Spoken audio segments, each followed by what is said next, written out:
Bueno, hola, buenas tardes a todas y a todos. Es un gusto darles la bienvenida a este primer encuentro del curso Capillas Sixtinas Españolas.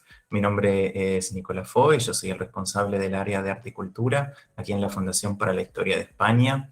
El área de Arte y Cultura es relativamente joven, de hecho esta es la primera iniciativa que se realiza dentro de este espacio como un espacio independiente, como un área independiente dentro de la Fundación, aunque hubo algunos antecedentes importantes en los años anteriores, como por ejemplo la sección FH en el arte, que funcionó como una especie de blog con entradas y reflexiones acerca del arte español, o el año pasado se organizó un ciclo abierto de arte titulado Enrique Larreta y Joaquín Sorolla, crear y coleccionar a ambos lados del Atlántico, en el que la fundación funcionó de alguna forma como vínculo entre estas dos instituciones.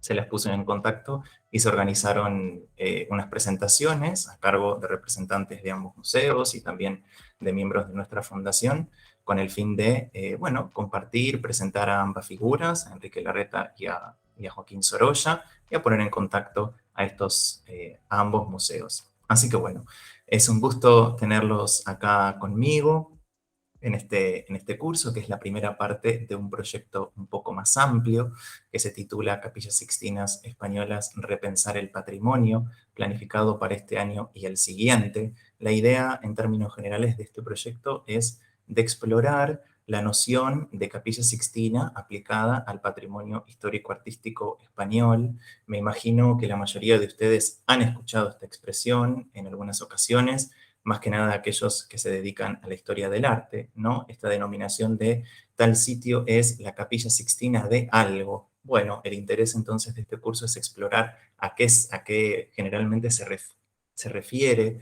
cuando se hace este tipo de comparación, este tipo de categorización, con qué fines, a qué, eh, a qué conceptos responde. Y bueno, esta es la primera parte en la que lo que haremos será presentar o recorrer 5 sitios de España, uno va a estar fuera, ya lo vamos a ver a continuación, que a lo largo de su existencia han sido denominados capillas sixtinas.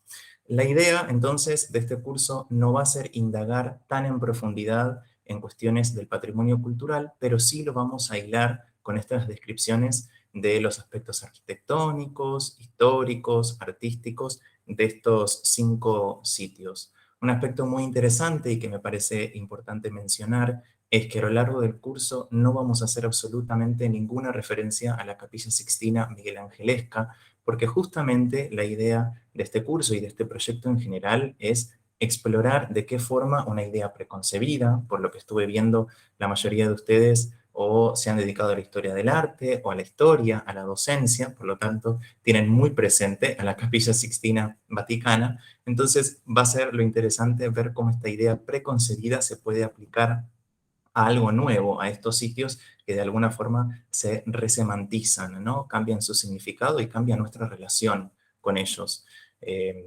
Si uno piensa en conocer un lugar, una iglesia, una capilla, un espacio, y sabe que lo han denominado Capilla Sixtina, entonces de alguna forma esto genera una predisposición en nosotros. Ese va a ser otro de los aspectos a explorar en este curso.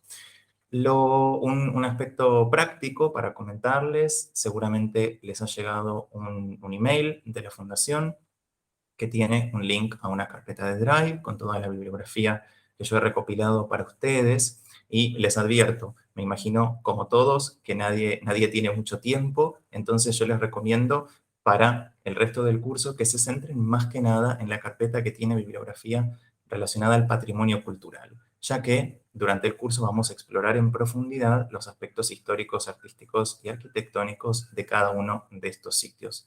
Por otro lado, les cuento que los encuentros van a tener una presentación de duración de 1 hora aproximadamente, pero lejos de ser una iniciativa unilateral, la intención es que los últimos 30 minutos nosotros en conjunto podamos reflexionar acerca de la temática y generar un debate.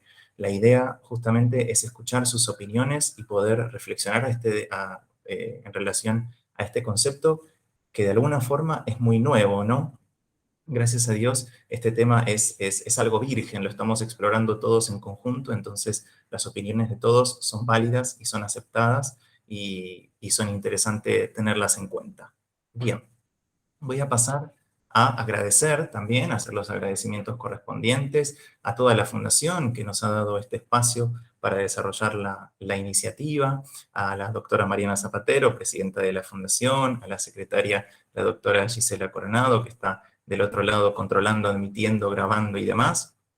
Y también contarles un poquitín sobre el resto de las partes de este proyecto. Esta, como les he mencionado, es la primera. En segunda instancia, en octubre, organizamos unos coloquios con especialistas de estos temas. Algunos, por ejemplo, va a participar la directora del Museo Nacional y Centro de Investigación de Altamira, la señora Pilar Fataz, también algunos estudiosos de las capillas de, por ejemplo, la iglesia de San Nicolás en Valencia, la doctora Milagros Guardia Pons de la Universidad de Barcelona, que ha estudiado y que veremos que la utilizamos como referencia al hablar de la ermita de San Baudelio de Berlanga, entre otros especialistas. Entonces, les invito también a sumarse y a seguir este proyecto, que bueno, tiene una duración de 2 años y que si no me equivoco, y tenemos el pronóstico de que sea una actividad sumamente interesante. Por otro lado, vamos a confeccionar como parte del proyecto un mapa interactivo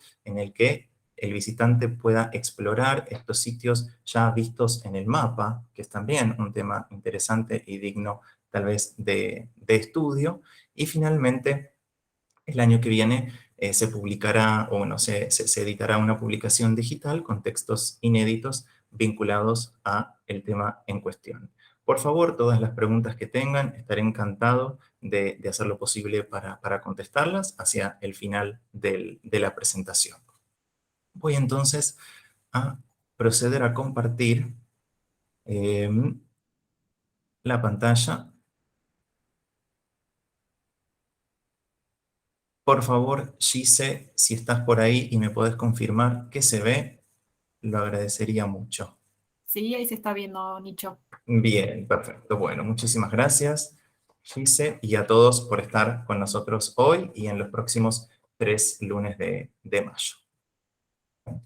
Esta será nuestra hoja de ruta. Acá vemos los sitios en el mapa que vamos a explorar a lo largo de este curso. Van a ver que son 5.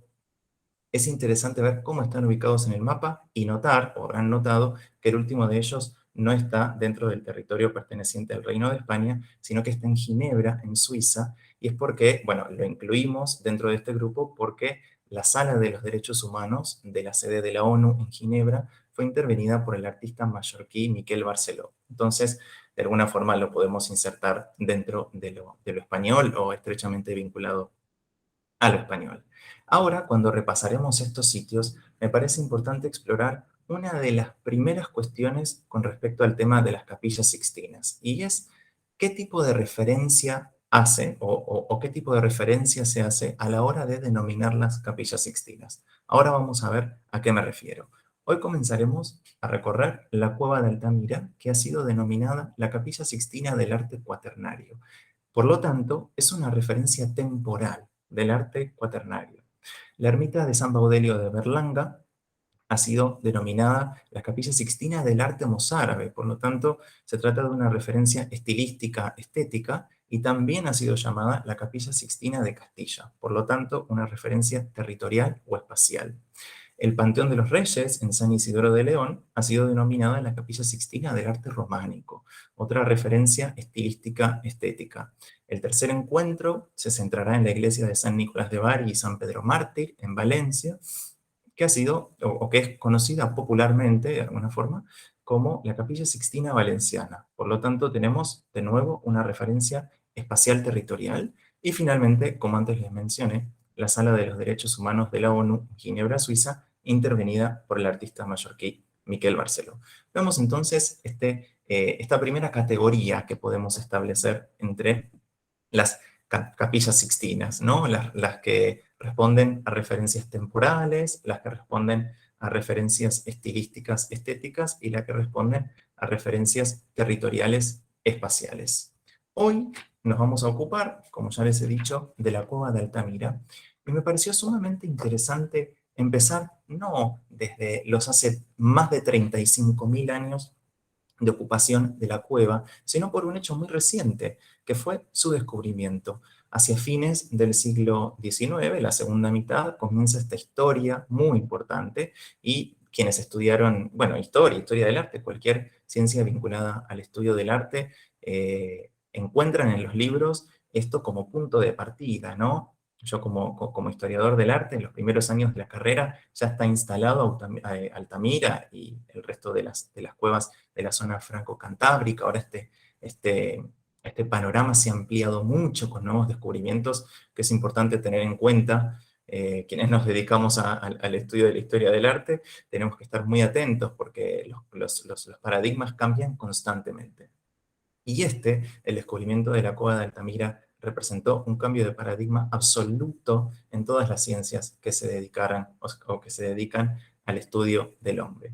En el año 68, la cavidad es descubierta por un tejero asturiano llamado Modesto Cubillas, que trabajaba o había trabajado en tierras de Marcelino Sanz de Sautuola, de quien hablaremos ahora en unos minutos.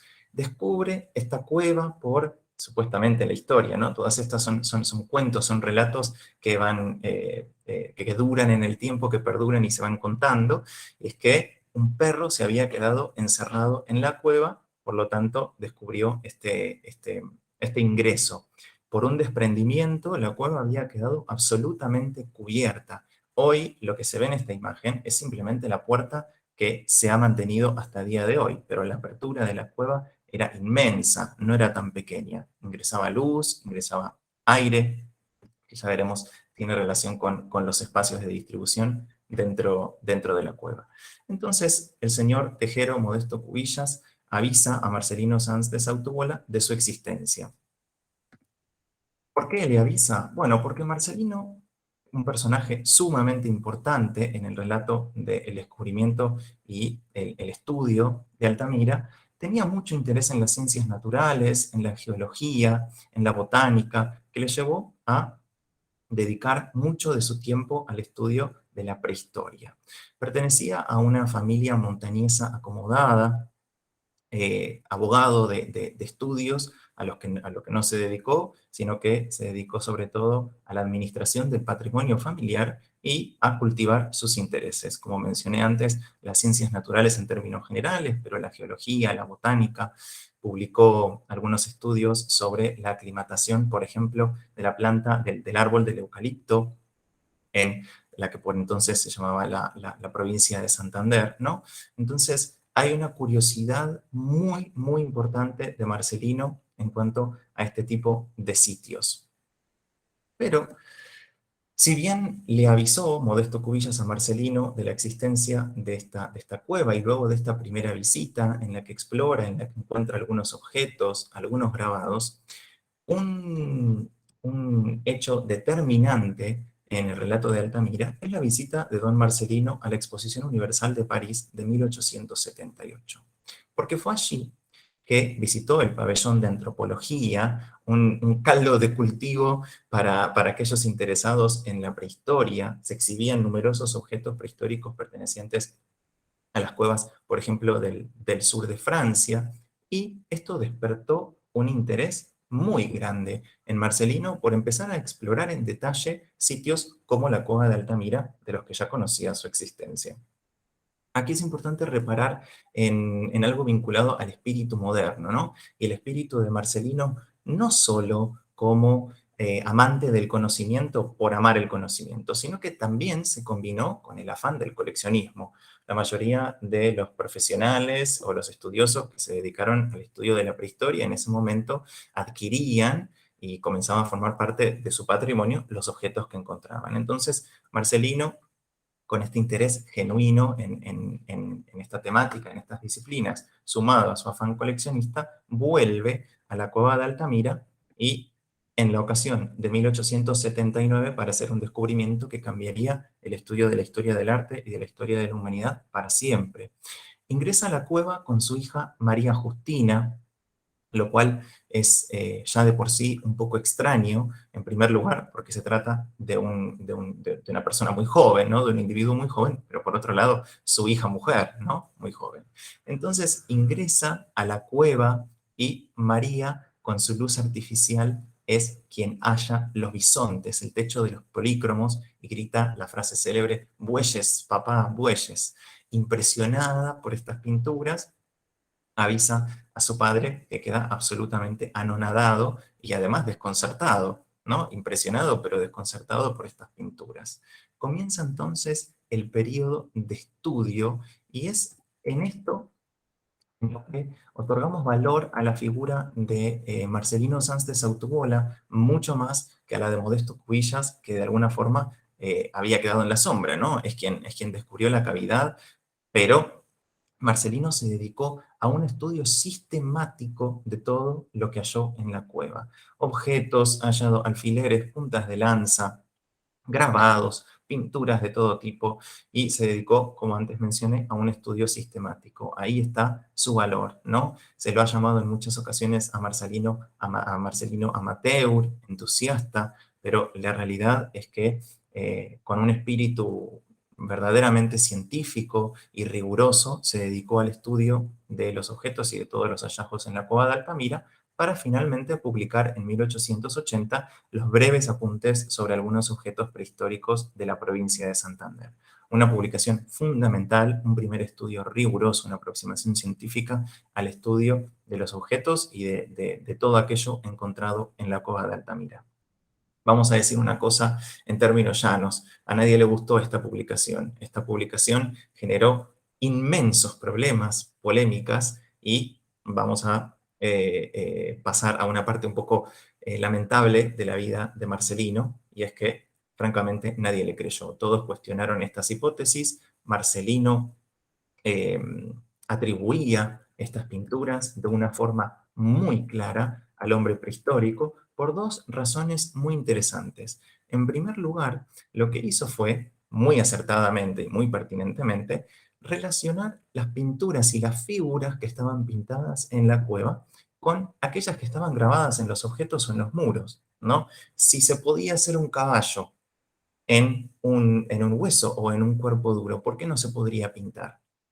Leamos este fragmento de los breves apuntes. Escribió: por lo tanto, no será aventurado admitir que si en aquella época se hacían reproducciones tan perfectas, grabándolas sobre cuerpos duros, no hay motivo fundado para negar en absoluto que las pinturas de que se trata tengan también una procedencia tan antigua. Por otro lado, también de forma muy pertinente, relaciona los pigmentos hallados en la cueva con aquellos con los que, le parecía a él, habían sido hechas las representaciones. Vuelvo a referirme a su escrito. Conviene hacer notar que entre los huesos y cáscaras se han hallado pedazos de ocres rojos que, sin gran dificultad, pudieran haber servido para estas pinturas. Vemos entonces que Marcelino no atribuye de forma aleatoria y no fundamentada estas pinturas al hombre prehistórico. Pero esto no evitó inmensas polémicas y una resistencia que fue muy, muy difícil de vencer. Discúlpenme si me detengo un poco en esta resistencia. Realmente me interesó descubrir o al menos aproximarme a entender por qué generó tanta resistencia, tanta resistencia. Y vamos a decirlo así, porque representaba un cambio de paradigma absoluto. Traigo acá una frase de José Ortega y Gasset, que curiosamente hoy se celebra un aniversario de su nacimiento, que ha escrito: no es un escándalo que el arte pictórico, una cosa tan difícil según los pintores, comience desde luego con lo perfecto. Esta palabra es espectacular. Escándalo. Fue un escándalo pensar de esta manera. Y por otro lado, es interesante ubicar a Altamira por fuera, tal vez, aquí lo ubiqué en contraposición a los ambos, pero yo diría por fuera absolutamente, de estos polos o estas formas de pensar absolutamente opuestas y que en ese momento ya estaban generando problemas que eran entre sí, ¿no? Que eran el evolucionismo y el creacionismo. Por un lado, el evolucionismo, apoyado en los postulados de Darwin, le resultaba absolutamente imposible considerar que el arte, este rupestre, pudiera nacer de forma tan perfecta. En términos evolutivos, pasamos de lo menos perfecto a lo más perfecto. Por lo tanto, no encajaba en absoluto. Y por el otro lado, el creacionismo, apoyado en las ideas del Génesis, sostenía que el hombre fue creado en estado de perfección, ¿no? Con las antiguas civilizaciones tan conocidas como Persia, como Egipto y demás. Altamira, por lo tanto, se encontraba eh, desprovisto de quien defendiera, ¿no?, estas ideas. Sin duda, Marcelino tuvo algunos apoyos, como del arqueólogo Vilanova, pero bueno, en términos generales, la disciplina de la prehistoria le dio la espalda de forma absoluta y falleció en el año 1888 sin ningún reconocimiento. Es una historia bastante lamentable. Sin embargo, se le hace justicia a Marcelino cuando hacia fines de siglo se hacen descubrimientos análogos en Francia, ¿no? En diferentes cuevas del sur de Francia. Entonces, al encontrar evidencia muy similar, y ahora ya del lado de los franceses, que eran quienes de alguna forma podríamos llamar los padres de la prehistoria, les obligó a retractarse y a finalmente aceptar la veracidad de los postulados de Marcelino. Uno de quienes se resistió de forma ferviente a reconocer la autenticidad de las pinturas fue eh, Émile Carteliac, ¿no? Que finalmente en el año 1902 publica un texto que yo les prometo, les voy a leer el título y no se lo van a olvidar jamás. La gruta de Altamira, España, mea culpa de un escéptico, ¿no? En el que finalmente, luego de años y luego de ya fallecido Altamira, Marcelino Sánchez Autuola y Vilanova, ambos habían fallecido, los grandes defensores de los postulados de Marcelino, finalmente aparece esta publicación. Pilar Fatás, la directora actual del Museo Nacional y Centro de Investigación de Altamira, escribe que en este escrito Carteliac reconocía haber participado de un error cometido hace 20 años, de una injusticia que es preciso reconocer y reparar públicamente. Es necesario inclinarse ante la realidad y en lo que a mí respecta, debo hacer justicia a Marcelino de Sautuola. Da como piel de gallina, ¿no? Esta reivindicación ya fallecido de Marcelino, un reconocimiento público y que a partir de entonces la cuestión queda zanjada y el estudio o la existencia de Altamira y esta atribución de las pinturas, de las representaciones, de todos los artefactos al hombre prehistórico queda definitivamente instalada en la historia de la humanidad. Pasemos entonces a otro momento de Altamira fundamental que sucedió entre los años 20 y los 70, en el que se estableció como un foco y un punto turístico sumamente importante. En los años 20 es importante destacar que el interés de la corona fue fundamental. Se creó una junta con el duque de Alba en la cabeza, a quien Alfonso XIII le encargó el reacondicionamiento de la cueva. ¿En qué consistió este reacondicionamiento? Bueno, en primer lugar, para su conservación, ¿no? Pero por otro lado, para convertirlo en un lugar visitable para un público masivo que esperaban recibir. Por ejemplo, se reforzaron los muros, se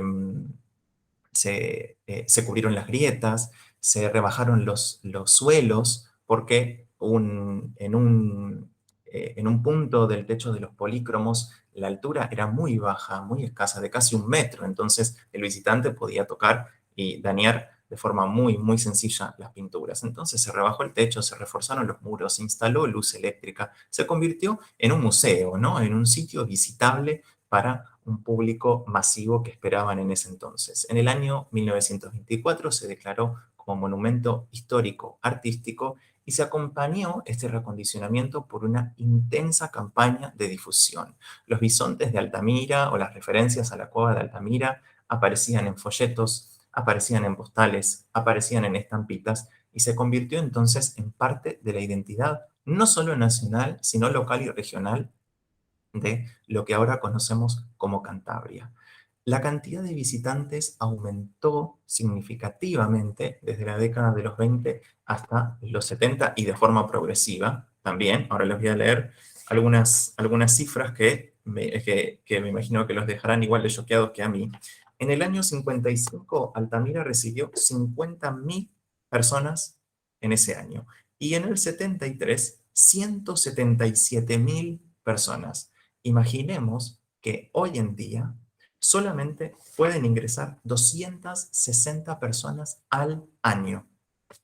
Entonces, sin ningún lugar a dudas, esta visita masiva, esta concentración, generó terribles deterioros que desencadenó en su cierre. Pensemos, la cantidad de visitas durante el día y que esté vacía a la noche generaba fluctuaciones en la temperatura, en los índices de humedad, por ejemplo, en la concentración de la respiración, hacía que precipitara el techo de la cueva y arrastrara con ello la pintura, entre algunos otros factores que, bueno, hicieron que este régimen de visitas fuese francamente insostenible. Entonces se procedió a su cierre en 1978.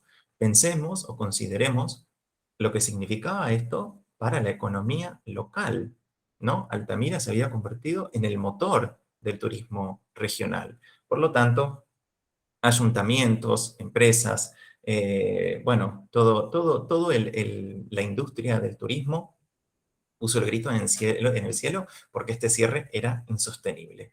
Gracias a Dios, este cierre se efectuó. Acá les muestro algunas fotos para que vean que realmente son impresionantes. Lamentablemente no pude encontrar el año de esta imagen, pero ya ven que la cantidad de personas visitando la cueva de Altamira impresiona y choquea. Bien, pasamos a la próxima diapositiva.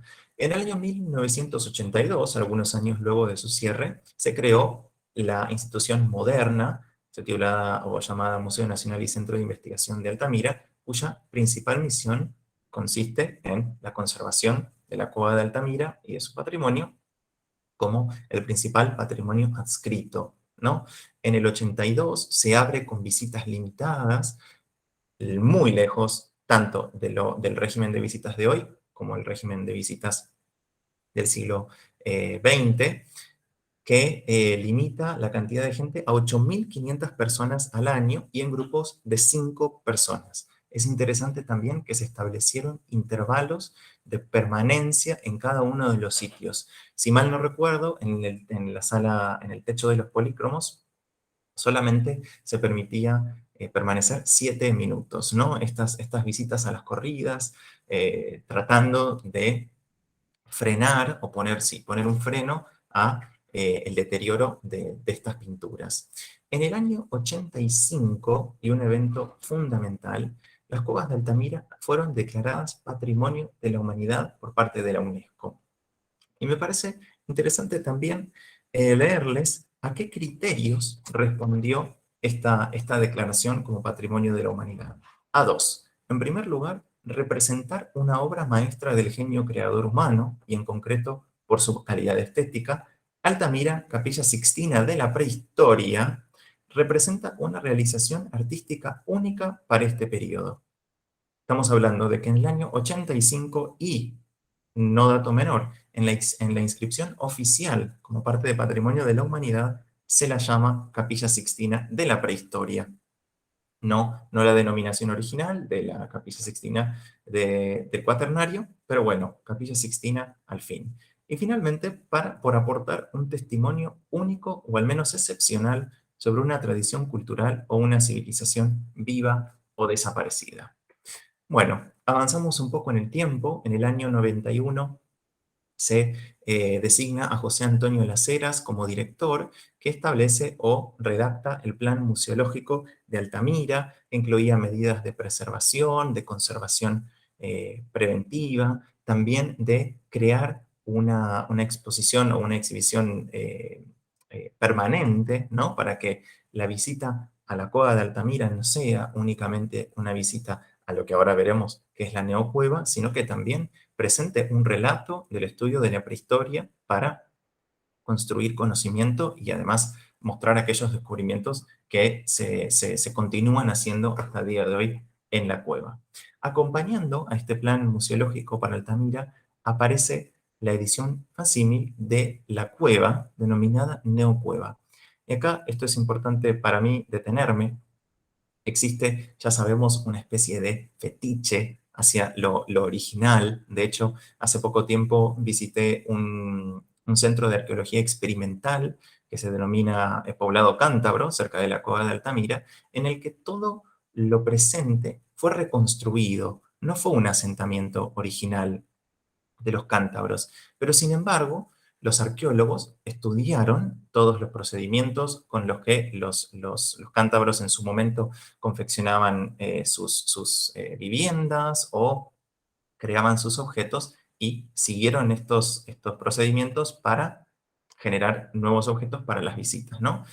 Y era inevitable cuando alguien te acerca un objeto, ¿no? Preguntar, ¿es original? ¿Es original? ¿Es original? Y esto creo que choca un poco con la idea de la Neocueva, un sitio que pude visitar hace poco, pero que no me había generado tanto interés, ¿no? Lo visité porque me pareció espectacular, pero ahora vamos a ver un agregado, un valor agregado que tiene la Neocueva. Se llama de esta forma porque la Neocueva intentó representar o, eh, sí, recrear la cueva tal y como era cuando fue habitada, sin todos los reacondicionamientos y las refacciones que se hicieron durante el siglo XX. Entonces, los techos son más bajos, no aparecen los muros reforzados, ¿no? No aparecen todas las instalaciones o los cambios que se han hecho para ser visitada. Entonces, el valor de la cueva, además de responder a un estudio de muchos años, es sumamente interesante y recomiendo visitar. En el año 2002 se procedió a un nuevo cierre para hacer investigaciones un poco más profundas, pero ya en este entonces generó menos revuelo y menos polémica. Se aceptó para luego ya implementar este régimen de visitas que les mencioné antes de las 260 personas por año. Ahora que terminamos de hablar de Altamira como monumento, como museo, vamos a hablar de Altamira como espacio de representación artística, del arte de Altamira. Vamos a explorar brevemente la datación, los motivos, que son, digamos, las figuras representadas, las técnicas empleadas, la ubicación y la disposición de las figuras, para luego visitar o preguntarnos, sí, no, visitar, revisitar algunas de las principales hipótesis que se han hecho a lo largo de la historia en relación al significado de estas pinturas. Para la datación, para decirlo de forma muy breve, porque no es tampoco tan importante detenernos aquí, voy a usar un gráfico, les presento un gráfico que pone a disposición el Museo Nacional y Centro de Investigación de Altamira, en el que se ve de forma correspondida los diferentes estratos vinculados a las investigaciones geológicas y a qué fecha, más o menos estimada, corresponden cada uno de las figuras o los ciclos pictóricos. Los más antiguos, por si se preguntaban, son de hace más de 35.000 años. Son estas figuras en forma similar a lo que hoy conocemos como una ave, sigue siendo interesantemente abstracto, y ya aparecen las primeras manos en negativo, las primeras representaciones de los grandes herbívoros, y los bisontes, curiosamente, son de los más recientes, de hace aproximadamente 15.000 años, los que se convirtieron de alguna forma en el icono de Altamira, del techo de los polícromos. Pasamos a los motivos, aquellas figuras que el hombre prehistórico decidió plasmar, representar en los muros y los techos de esta cueva. En primer lugar, predomina las representaciones de la fauna del entorno, ¿no? Con los grandes herbívoros, los bisontes, los ciervos, los caballos, los renos y demás. Las manos en negativo y positivo también aparecen para quienes no conocen esta denominación de manos en negativo y positivo. Negativo se le llama cuando el individuo apoya su mano sobre el soporte y luego sopla a través de un hueso hueco de un ave, el pigmento, para que una vez retirada la mano aparezca la impresión en negativo. Y por otro lado, el positivo es cuando simplemente se deposita o se aplica el pigmento sobre la mano y luego se presiona sobre el soporte. Y finalmente, Otra representación que ha dado y continúa dando a todos los investigadores mucho dolor de cabeza son los signos. Son estos signos abstractos que han sido clasificados según lo que más podemos asimilar hoy a ellos y que han dado para pensar muchísimo. Por ejemplo, en este caso vemos signos escutiformes, pero por ejemplo algunos otros se los denomina escaleriformes, claviformes, tectiformes y demás. En cuanto al soporte, les pido disculpas por esta foto eh, sumamente saturada, pero la traje a propósito para que podamos ver realmente un aspecto fundamental del soporte, ¿no? Y es esta superficie del muro o del techo de las cavernas, que es extremadamente irregular, con formas salientes, entrantes, ¿no? Cóncavas y convexas, con, por supuesto, fisuras o grietas que Antonio Las Heras, el antiguo director del Museo de Altamira, expresa en un documental que van a encontrar en los recursos en la carpeta de Drive, expresa que este soporte irregular, problemático, tal vez para hoy, para ellos era algo aprovechable, ¿no? Era algo que se usaba a su favor, no un inconveniente. Y de hecho, la mayoría de las figuras de los bisontes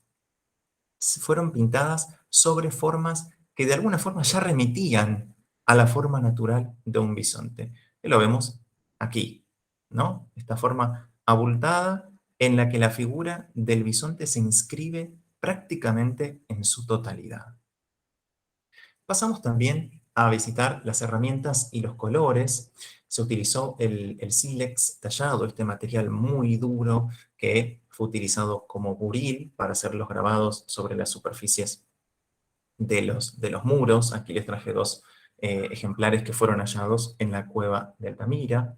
Por otro lado, los huesos también fueron utilizados en algunos casos como soportes, pero en otros como herramientas. Acá vemos cómo con un hueso de hueco, se confeccionó este aerógrafo que les mencioné, o difusor se podría llamar también, que les mencioné antes, se utiliza para hacer estas impresiones de las manos en negativo. Acá vemos su forma de utilización, se utilizan dos, sobre una especie de recipiente, contenedor, con el pigmento. La primera se ubicaba de forma, vamos a decir, perpendicular, pero algo inclinada, y a través del otro, que estaba vacío, se soplaba para generar un vacío en el que estaba de forma perpendicular, y de allí, haciendo este vacío, salía disparado y difuminado este pigmento contenido en el cuenco. Es un procedimiento muy interesante y que también se ha descubierto en numerosas otras cuevas con manifestaciones artísticas prehistóricas. Por otro lado, el óxido de hierro fue fundamental porque fue el pigmento que se utilizó para obtener estos colores, ¿no? tan característicos del arte rupestre. Se combinaba con carbón, utilizando agua por lo general como aglutinante para generar este pigmento para aplicar los colores, y en otros casos también se utilizó el ocre, esta especie de material arcilloso, para lograr obtener colores que van desde los más rojos hasta los más amarillos. En estos casos conocemos bien el color ocre de los bisontes más famosos. En cuanto a las técnicas, se utilizan o las podemos clasificar en tres grandes técnicas. La primera es la del dibujo. En la mayoría de los casos se utilizaba el carbón para delinear las figuras, que en algunas ocasiones se difuminaba, una técnica muy interesante si pensamos que se utiliza hoy en día con la técnica del carboncillo, ¿no? Esta tendencia a depositar el dedo y a generar esta difuminación para cubrir mayor superficie. En algunos casos, como vemos aquí, también se aprovechaban las grietas naturales de la cueva, o en algunos casos simplemente se hacía el dibujo también sobre algunas incisiones o algunos grabados que ya habían sido realizados con anterioridad. Por otro lado, la pintura, para la pintura se aplicaba el color directamente con la mano, por lo tanto generaba zonas de color plano. Esto es otro aspecto interesante que menciona eh, José Antonio Las Heras en el documental, y es que si bien nosotros ahora podemos apreciar de alguna forma una especie de tratamiento de volumen en estas figuras para otorgar mayor profundidad, no se trata de un efecto realizado por aquellos que ahora podríamos denominar artistas de esa época, ¿no? Estos creadores, sino que es consecuencia del deterioro con el paso del tiempo. Sin embargo, sí se dejaban algunos sitios sin pintar para, en primer lugar, aprovechar el color de la roca, pero además para generar diferentes planos, ¿no? Generar este adelante y atrás entre las patas y el, cuerno, y el cuerpo o el torso del bisonte. Finalmente, ya les había mencionado que con los buriles de sílex se realizan grabados en toda la superficie parietal, pero también en otros cuerpos, como por ejemplo otras piedras, o también en huesos, en todo tipo de arte mueble que se halló en esa cueva. Bien, con respecto a la ubicación y la disposición, esto ha dado también que hablar con respecto al significado de las pinturas.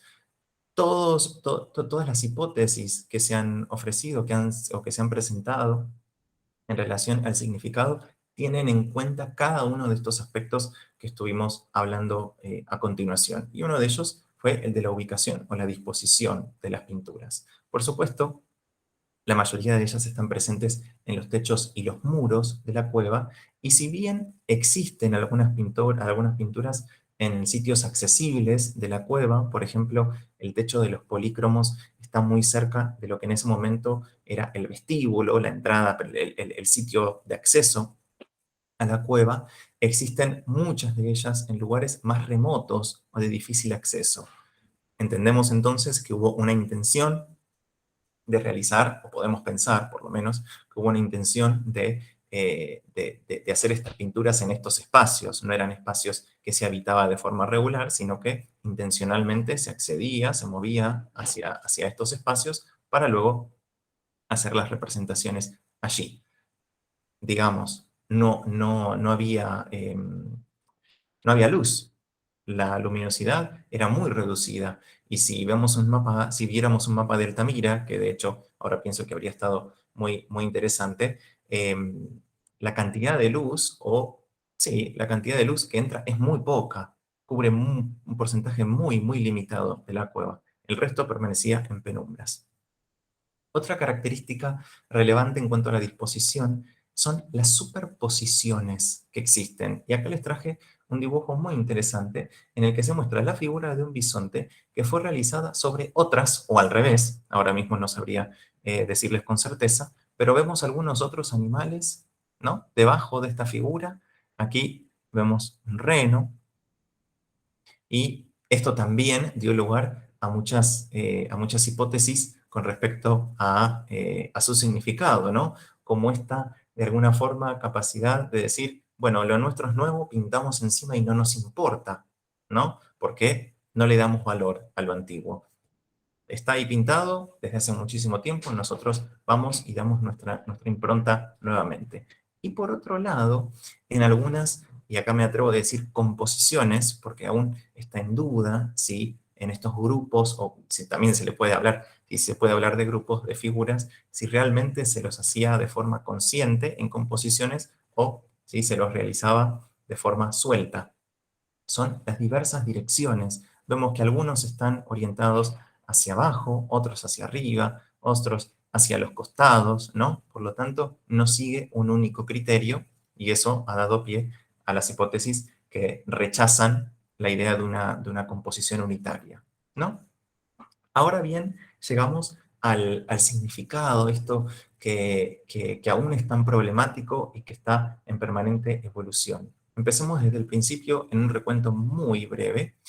En el siglo XIX, cuando todavía no se habían descubierto las pinturas, sino que se basaban más que nada en las representaciones, en el arte mueble, en estos huesos, en estos objetos que se tallaban y se utilizaban para las representaciones, se creía, o apoyada en las ideas del arte por el arte, se creía que estas representaciones solamente respondían a este interés o este impulso que tiene el hombre, un impulso innato a embellecer, ¿no? un impulso a priori del hombre, de su naturaleza, que es la de embellecer todo aquello que lo rodea. Luego, con el paso del tiempo, esto cambió y apareció una de las hipótesis que se sostuvo durante muchísimo tiempo, y era la de pensar estas representaciones dentro de una idea mágico propiciatoria, ¿no? Y que la idea entonces de estas pinturas era propiciar la caza. No se trataba tanto de una representación de estos animales, sino de una presentación. Este vínculo inseparable entre la imagen y el ser en sí mismo, ¿no? Si se lo representaba con una lanza, entonces el animal ya estaba cazado. Era cuestión de esperar. No era una esperanza, un decir, a ver si sucede. No, esto verdaderamente sucedía. Cuando yo cursé mis estudios, esta fue la hipótesis sobre la que más se hablaba, pero al investigar para este curso he visto que ya ha quedado refutada con algunos estudios específicos que lo que han hecho ha sido descubrir o reconocer que los animales representados no eran los animales cazados, bueno, no cazados, no, consumidos por estos individuos, ¿no? Entonces, si no eran los animales consumidos por estos individuos, bueno, ¿cuál entonces es su significado?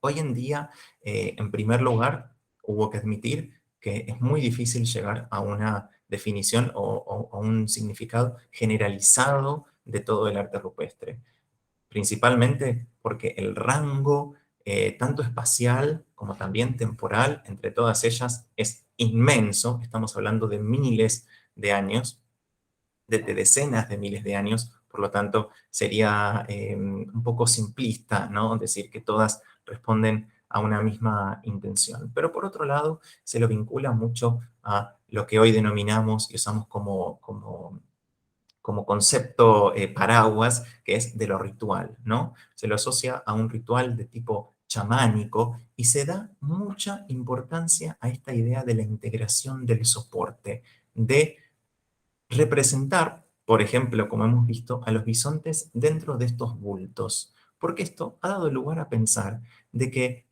el chamán o aquel individuo que realizaba estas pinturas no representaba el bisonte, sino que lo daba a conocer, ¿no? El bisonte ya estaba ahí y el chamán daba a conocer este bisonte o permitía ser visto el bisonte. Tiene que ver en algunos casos o se ha relacionado a ritos de iniciación, a la fecundidad, a la reproducción, entre otros. Les voy a leer, si me permiten, dos párrafos de un texto de Las Heras, que son impresionantes, relacionado a este tema. Escribe que el arte paleolítico fue uno de los instrumentos utilizados por oficiantes, intercesores, chamanes, brujos, sacerdotes, todos ellos, de acuerdo con nuestro vocabulario habitual, para intervenir, para afectar y alterar la realidad aparente, la que nos rodea siempre personalizada, como poblada por espíritus que lo animan y rigen todo. El arte como expresión de una religiosidad de tipo chamánico es una de las actuales propuestas e interpretación. También es habitual entre las comunidades de tecnología primitiva, en el sentido de simple, es decir, tanto en las primeras comunidades como en algunas muy recientes y aún coetáneas, un sistema religioso basado más en una variedad de espíritus que en divinidades absolutas, algo que podríamos encuadrar en el animismo y poner en relación con el arte paleolítico. Por lo tanto, actualmente se habla de una expresión de una religiosidad de tipo chamánico. Sin embargo, esta es una de las tantas posibles interpretaciones a las que se ha llegado y sobre las que seguramente a futuro seguirán apareciendo y seguiremos estudiando. Ahora que finalizamos con este recorrido histórico, artístico de la Cova de Altamira y tenemos todo este bagaje conceptual, podemos sí empezar a hablar de la Cova de Altamira en relación al patrimonio cultural y como Capilla Sixtina. Vamos a empezar por una definición, la noción de patrimonio cultural, una que nos presenta García Cueto. Es un libro muy interesante, digamos una especie de manual vinculado al patrimonio cultural, y la definición que se hace del patrimonio cultural responde a la Conferencia Mundial de la UNESCO celebrada en México en el año 1982, que paso a leerles.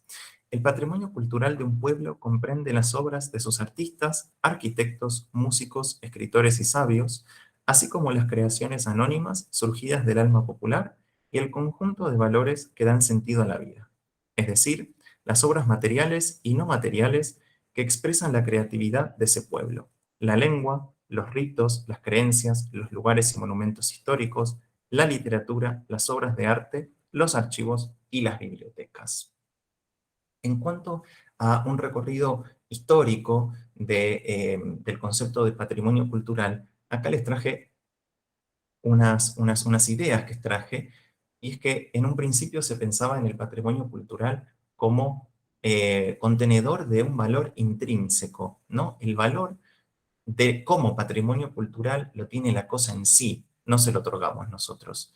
Con la evolución, con el paso del tiempo, se pasó finalmente a entender que como muchas de las otras cosas que hoy estamos comenzando a cuestionar, como las ideas, ahora está muy en boga cuestionar la idea del género, ¿no? Se trata de un valor extrínseco. Nosotros somos los responsables de designar algo como patrimonio cultural. De hecho, se habla mucho o dentro de la antropología vinculado al tema del patrimonio cultural, del concepto de activación. El patrimonio cultural se activa, ¿no? Hay una decisión consciente de activar un patrimonio cultural que antes no lo era, ¿no? De integrar, de determinar que algo efectivamente forma parte del patrimonio cultural.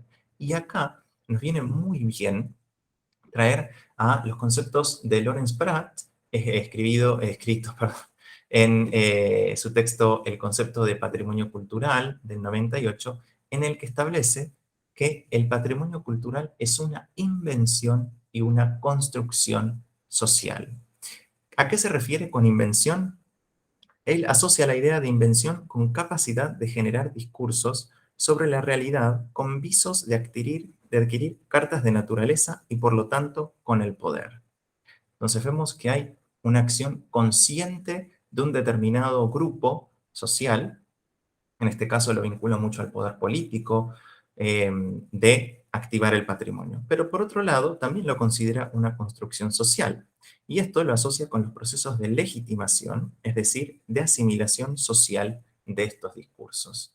Si partimos entonces de estas ideas del patrimonio como invención, como construcción social, como algo mutable, ¿no? Podemos arribar y decir y afirmar sin miedo a equivocarnos que se trata de algo dinámico. Y voy un poco más allá e introduzco este concepto que me parece también muy interesante, que es el de resemantizable, de otorgar a un sitio nuevos significados. La cueva de Altamira, cuando Marcelino Sanz de Sautuola publica los breves apuntes en el año 80, era el hazme reír de todo el mundo, especialmente de la ciencia vinculada al estudio de la prehistoria. No tenía valor. De hecho, se llegó a opinar que uno de los pintores que Marcelino había llamado para copiar algunas de las obras en su casa era el responsable de estas pinturas. Como ya sabemos, la historia se reescribe, se relee, y por lo tanto podemos hablar del patrimonio cultural como dinámico y resemantizable.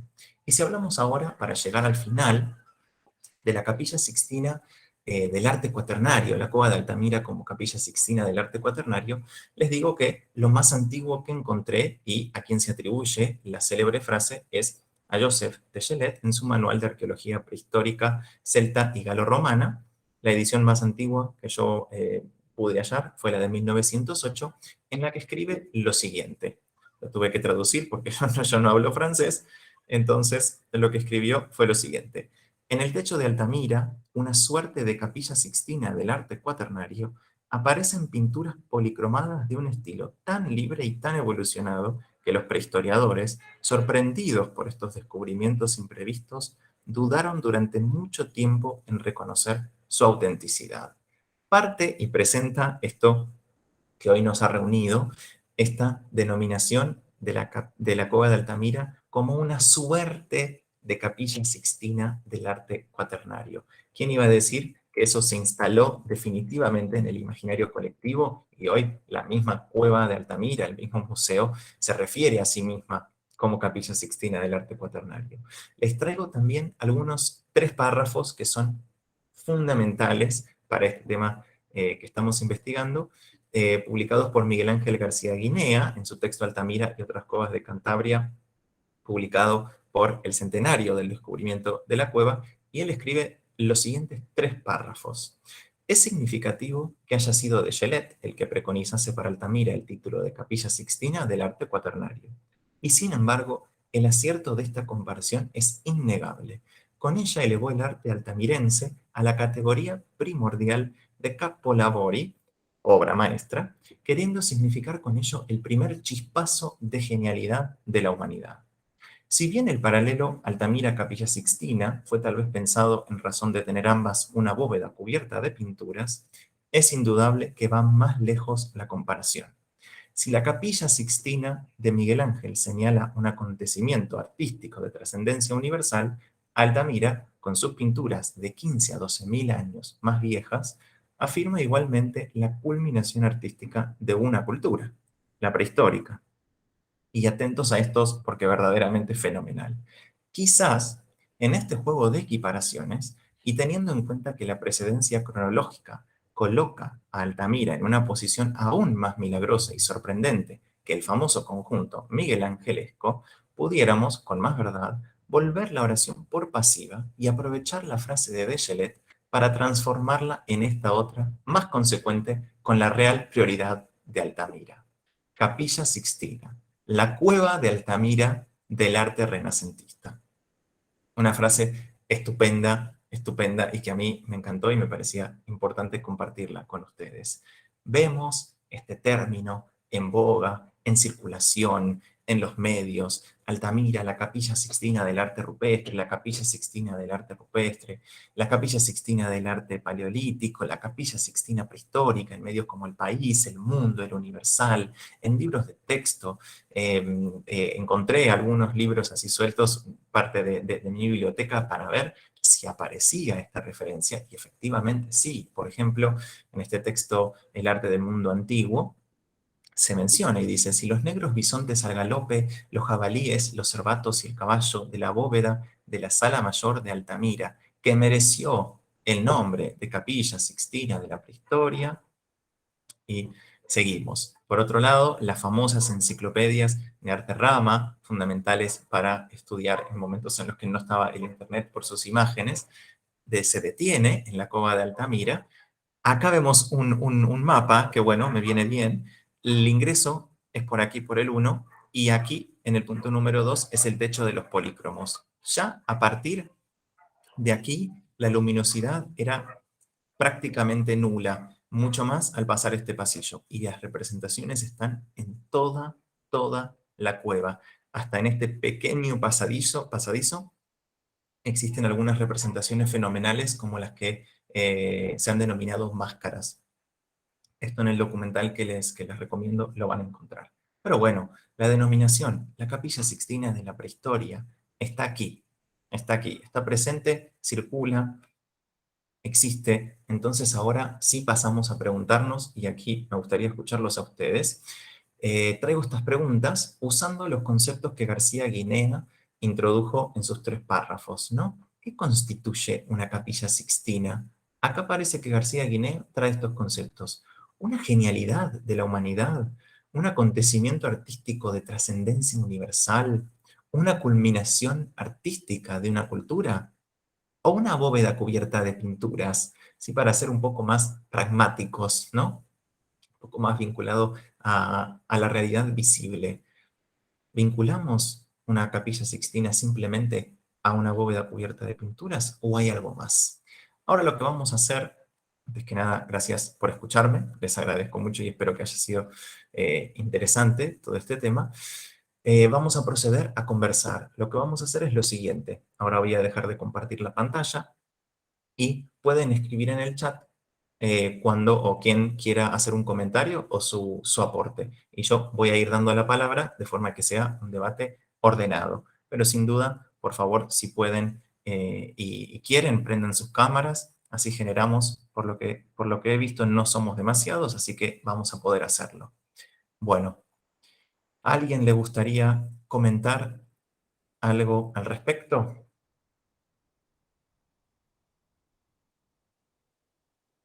¿Alguna pregunta, alguna duda? ¿Qué opinan en relación a esta cuestión? ¿Estamos hablando simplemente de una bóveda cubierta de pinturas? ¿Estamos hablando de una obra genial? ¿Seguimos reproduciendo de alguna forma estas ideas tradicionales de la obra maestra antigua?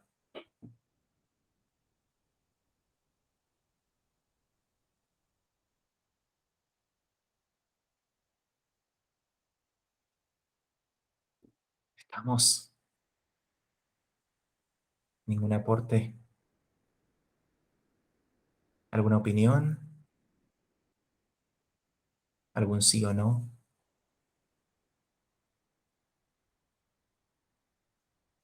Mirta Elizabeth, leo tu comentario. Pregunta, ¿puede ocurrir que las representaciones estén ligadas a un concepto de fuerza? Em, Me gustaría saber a qué te referís con el concepto de fuerza, para tratar de entenderlo un poco mejor. ¿Fuerza vital, fuerza creadora, fuerza física?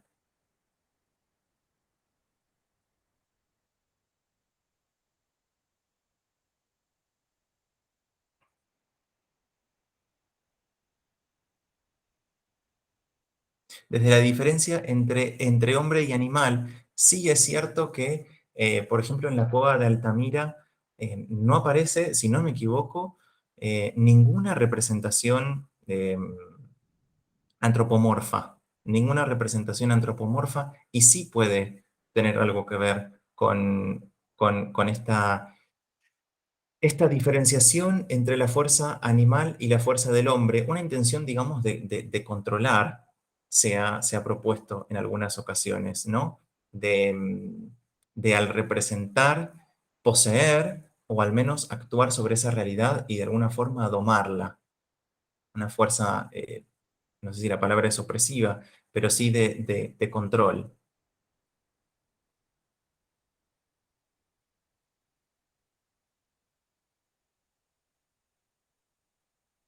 ¿Alguna otra pregunta?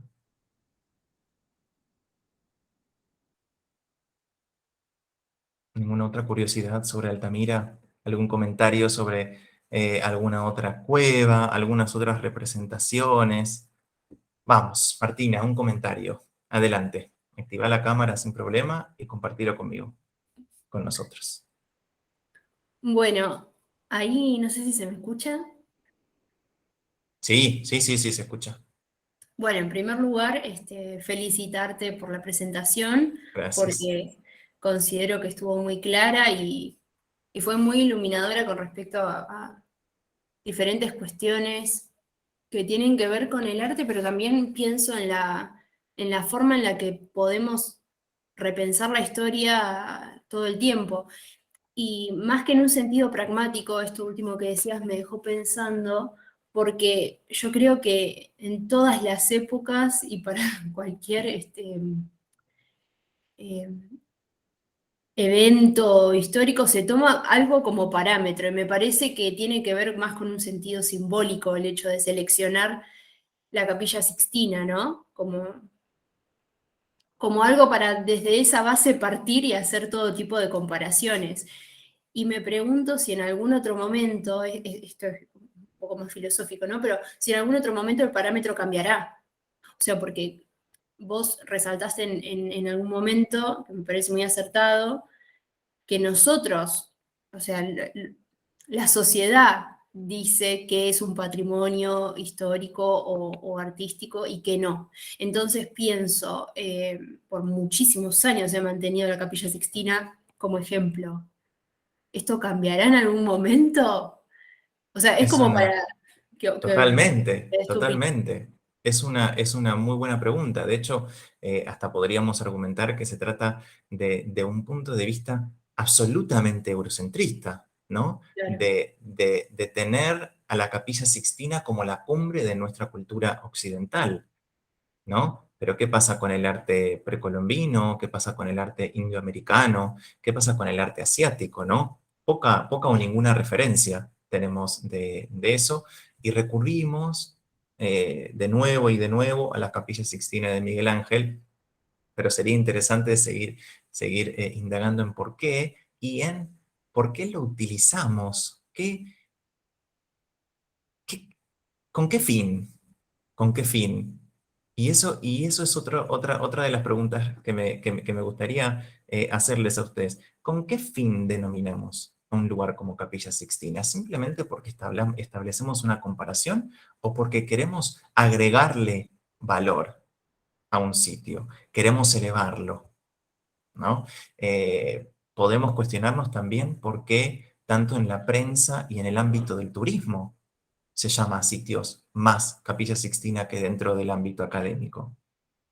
¿Por qué una ermita perdida en el medio de Soria, que es la ermita de San Baudilio de Berlanga, es la Capilla Sixtina del arte mozárabe? ¿Porque queremos que sea visitada? ¿Porque queremos añadirle valor? ¿O es una estrategia de legitimación? También. Ya veremos en el último encuentro esta cúpula intervenida por el artista mallorquín Miquel Barceló, fue denominada como Capilla Sixtina del siglo XXI por el mismísimo rey de España. Entonces, ¿por qué se recurrió a eso? Les hago esa pregunta. Yo tengo una Sí, pregunta, perdón, sí, en línea con lo que decías. Primero me sumo a lo que dice Martina, me sumé un poquito tarde y escuché con la primera parte con demora, pero me pareció espectacular por y favor. muy, muy inspirador. Pensando Muchas en esto, gracias. como que de alguna manera, vinculándolo con el turismo, ¿no? Y esos títulos que se ponen cuando aparece como la mercantilización de este patrimonio que hay que Totalmente, comercializar. totalmente. Me gustaría, quizás vos tenés alguna noción, con esto me considero una ignorante, ¿cómo fue ese, o si tenés más detalles que un poco lo contaste en la presentación, el traspaso a partir del cual se empezó a considerar que esta efectivamente era una obra patrimonializable? Hmm, Interesante pregunta. Em, A ver, pensemos que en el año 24 ya se lo denominó como patrimonio histórico artístico. O sea, en el momento, muy pocos años después de que se lo reconozca como parte del arte prehistórico y de la historia de la humanidad y de los tiempos remotos de la historia de la humanidad, ya se lo considera o se lo activa, ¿no? Para usar un término vinculado al patrimonio. Ahora, ¿con qué finalidad? Es también interesante, porque si partimos del hecho de que en los años 20 el interés de la corona está ahí y se reacondiciona, se puede hablar de una especie de mercantilización, ¿no? Teniendo en cuenta su conservación, sobre todo, pero hay un aspecto de mercantilización en la activación del patrimonio. Sin duda, como dice Lawrence Prats, ¿no? No es casualidad que algo se active, que algo se patrimonialice. Espero haber contestado tu pregunta. Y veo algunas otras preguntas con respecto a los colores. El tono ocre prevalece por completo, absolutamente, absolutamente, y esto tiene relación estrechamente con aquellos materiales de los que disponían estos hombres primitivos, ¿no? El carbón, el ocre, son los colores que tenían a su alcance. Y otro aspecto curioso es que en todo el arte prehistórico predominan estos colores, ¿no? Porque son los pigmentos naturales que se encontraban en estos espacios de refugio, que ofrecían refugio y que brindaban de alguna forma un espacio, no sé si de ocio, ¿no? Porque otro problema interesante es si tenían tiempo para pintar o de embellecer solamente con la finalidad de embellecer, ¿no? Con una economía parasitaria, con esta búsqueda del alimento constante, eh, no tenían, como hablamos en la antigua Grecia, este tiempo para dedicar a planteos filosóficos, ¿no? Otra pregunta veo sobre qué se puede decir de los símbolos o signos. Bueno, te cuento, por ejemplo, una de las opiniones que se ha tenido, se vincula por lo general con aspectos prácticos de la existencia del hombre prehistórico, más que nada. Por ejemplo, si no me equivoco, la imagen que yo les mostré se denominaban escutiformes, más que nada porque formalmente remitía a eso, pero en algunas ocasiones, por ejemplo, se propuso que eran trampas para los animales, ¿no? Entonces, nosotros como investigadores buscando significados en cosas tan remotas, tratamos de buscarle un significado vinculado a su existencia y a sus necesidades en ese momento, pero también partimos de la idea de que estos representaban códigos, ¿no? Entre aquellos que las realizaban, que las plasmaban, eran entendibles. Lo que pasa es que ese código se perdió y ahora estamos tratando de rascar lo que podemos, tratando de interpretarlas. Pero se da por sentado que ese era parte del código de aquellos individuos y que se entendían. Bien, Teresa Espantoso Rodríguez comenta que se la ha considerado a la Capilla Sixtina Miguel Angelesca como paradigmática, así como a Miguel Ángel como un genio. Hay una relación sin duda con la idea de genialidad, ¿no? De esto que está por fuera de lo ordinario. De hecho, si ven en el texto de Lorenz Prats, él establece una especie de triángulo entre naturaleza, historia y genialidad, ¿no? Como un triángulo que dentro de lo cual se inserta todo lo potencialmente patrimonializable, ¿no? Todo aquello que puede formar parte del patrimonio cultural. Y sin duda está la idea de lo genio, de la genialidad, ¿no? De aquello que sale de la norma, sale de la norma. Y otro aspecto interesante que van a ver en ese texto, que no es muy largo y les recomiendo mucho leerlo, es cómo estas tres categorías que él establece como los lados del triángulo dentro de lo que se tiene que insertar todo lo potencialmente patrimonializable. Todos estos conceptos así son a veces difíciles de decir, son todas cosas que salen del ordinario, ¿no? Y al salir del ordinario es que lo convertimos en patrimonio, porque es especial, ¿no? Lo genial sale de las acciones ordinarias del hombre de todos los días, ¿no? Al igual que aquello natural que no podemos controlar, aquello sobre lo que no tenemos poder. Y por otro lado, vinculado a la historia, porque la historia también nos es ajena. Lo que pasó no lo podemos controlar. Por lo tanto, está fuera de nuestro alcance. Y es ese pool, ese triángulo que Lawrence Prats crea, ¿no? Para entender todo aquello que puede ser parte del patrimonio cultural. Muy interesante, Mirta Elizabeth, que escribe que con respecto a la categorización de patrimonio cultural, coincido en que forma parte de una construcción social, política, de difusión masiva. Vuelvo a este texto porque yo se los recomiendo porque es fundamental. Lawrence Prats presenta, además del poder político, algunos otros poderes que tienen la capacidad de activar el patrimonio. Por ejemplo, el sector comercial, ¿no? Las grandes empresas también tienen el poder de activar el patrimonio. Lo que pasa es que en algunos casos no es de su interés, pero cuando sí es de su interés, tienen capacidad de hacerlo, ¿no? Al igual que la sociedad en términos generales. Muy interesante, Marcela Lembo escribe o comenta que el concepto de Lawrence Prats de algún modo me lleva a pensar en Durkheim y el texto de que la religión es un hecho social. Esto sin duda, esto sin duda. Estamos en una época y en un momento en el que empezamos a cuestionar todo lo establecido, ¿no?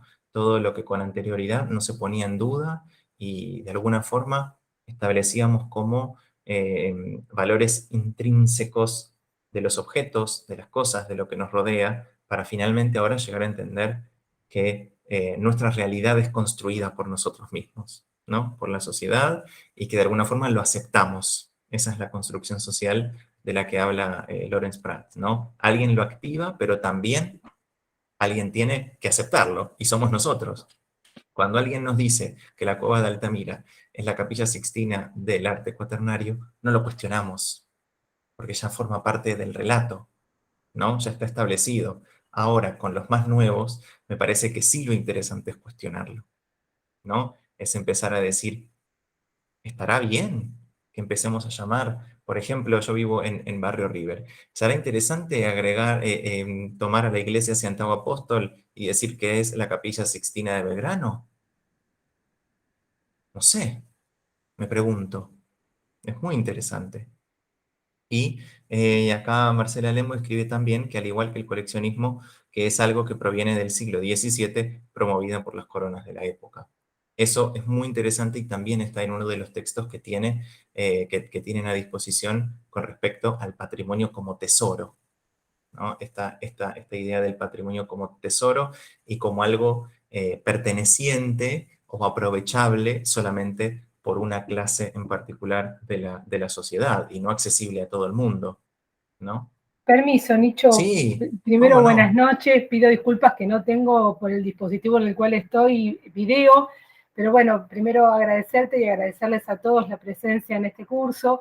Y en relación a esto que estaban comentando, el patrimonio, el coleccionismo, qué interesante debe ser el cruce. No quiero hacerte la pregunta puntualmente si tenés huellas de este cruce con la historia en cuanto uso de ese patrimonio, de ese coleccionismo, toda la intencionalidad que hay detrás de todo eso cultural, social, política, con la historia. Digo, los historiadores en algún momento, pensando en el 19, en las reivindicaciones nacionales, en la identidad, han hecho algún uso de esa Capilla Sixtina, de esta Altamira, es nuestra, es española, nos identifica a nosotros, digo, desde el relato histórico puntualmente, ¿no? Que involucra, bueno, puede ser abarcador de todo esto también. Hola Mariana, mil gracias por tu pregunta. Y esto es otro aspecto del que se habla mucho a la hora de hablar del patrimonio cultural, ¿no? Se lo relaciona de forma muy directa con la construcción de una identidad nacional, de una identidad regional, local. Se aprovecha la activación del patrimonio y se la utiliza en muchas ocasiones para la construcción de esa identidad, de ese pasado común que nos hace a todos sentirnos parte de ese grupo social. Y de hecho, la Cova de Altamira, si recuerdan que en un momento les mencioné que durante el cierre generó una terrible polémica regional, y era porque de alguna forma había encerrado su marca identitaria. Cantabria, Santander, en ese momento, era conocido por la Cueva de Altamira. Santander, la Cueva de Altamira era Cantabria. Entonces, se los privó